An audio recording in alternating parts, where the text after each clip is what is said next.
Assalamualaikum warahmatullahi wabarakatuh. Di sini saya akan menjelaskan mengenai tujuan komunikasi antar individu sebagai pemenuhan kebutuhan. Berkomunikasi secara antar individu atau secara interpersonal dapat membantu kita menemukan jati diri kita, memahami siapa diri kita sebenarnya dan juga orang lain. Selain itu, komunikasi antar individu juga dapat membantu kita untuk kontak langsung dengan orang lain dan menjalin hubungan personal dalam kehidupan sehari-hari. Lalu, apa saja tujuan komunikasi antar individu sebagai pemenuhan kebutuhan? Di sini saya akan menyebutkan beberapa tahapan-tahapan menurut teori hierarki mengenai tujuan komunikasi antar individu sebagai pemenuhan kebutuhan. Yang pertama adalah tahap biologis dan fisiologis, dan yang kedua ada tahap keamanan, yang ketiga ada tahap rasa cinta, kepemilikan, kasih sayang, dan yang keempat ada tahap esteem atau harga diri, dan yang kelima ada tahap aktualisasi diri. Nah, itulah kelima tahapan yang dikemukakan oleh Maslow pada tahun 1970. Nah, sebelum saya jelaskan mengenai tahapan-tahapan yang dikemukakan oleh Maslow pada tahun 1970, kita harus tahu nih, apa sih teori kebutuhan Maslow itu. Nah, hierarki kebutuhan Maslow yaitu teori yang memuat kebutuhan dasar manusia. Manusia diposisikan sebagai makhluk yang paling lemah dan terus berkembang, memiliki potensi diri untuk dapat tumbuh berkembang di lingkungannya secara unggul, lurus, dan indah. Teori ini memiliki 5 tingkatan yang saya sebutkan tadi. Yang pertama ada tahapan biologis atau fisiologis, yang kedua ada tahapan keamanan, yang ketiga ada tahapan rasa cinta, kasih sayang, dan kepemilikan, dan yang keempat ada tahapan esteem atau harga diri, dan yang kelima adalah tahapan aktualisasi diri. Teori ini memiliki 5 tingkatan kebutuhan dasar, dan setiap untuk mencapai kebutuhan dasar, manusia tidak perlu memenuhi kebutuhan sebelumnya. Kelima tahapan ini disusun membentuk segitiga di mana dasarnya memiliki luas yang lebih luas dan mengerucut ke atas atau mengerucut lebih tinggi ke atas. Tingkatan paling bawah adalah kebutuhan yang paling dasar dan berlanjut pada tingkatan kedua, ketiga, dan seterusnya, sampai tingkatan tertinggi pada puncak piramida.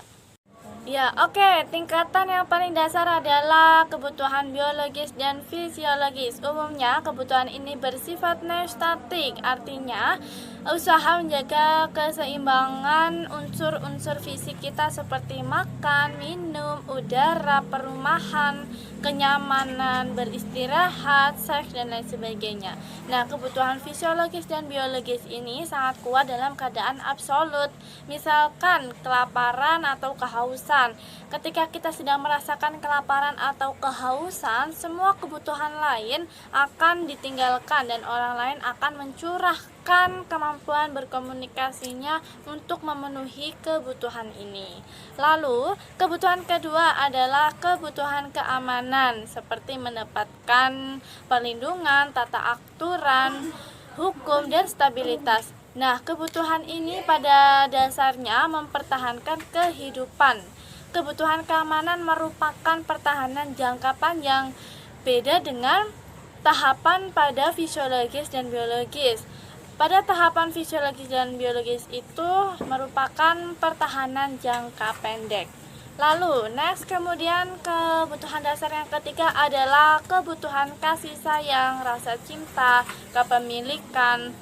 Nah, setelah kebutuhan biologis dan fisiologis serta kebutuhan keamanan itu relatif terpuaskan, kebutuhan dimiliki atau menjadi bagian dari sosial, dan cinta menjadi bagian yang paling dominan, dan orang sangat peka dengan kesendirian, pengasingan, ditolak lingkungan, dan kehilangan sahabat atau bahkan kehilangan cintanya.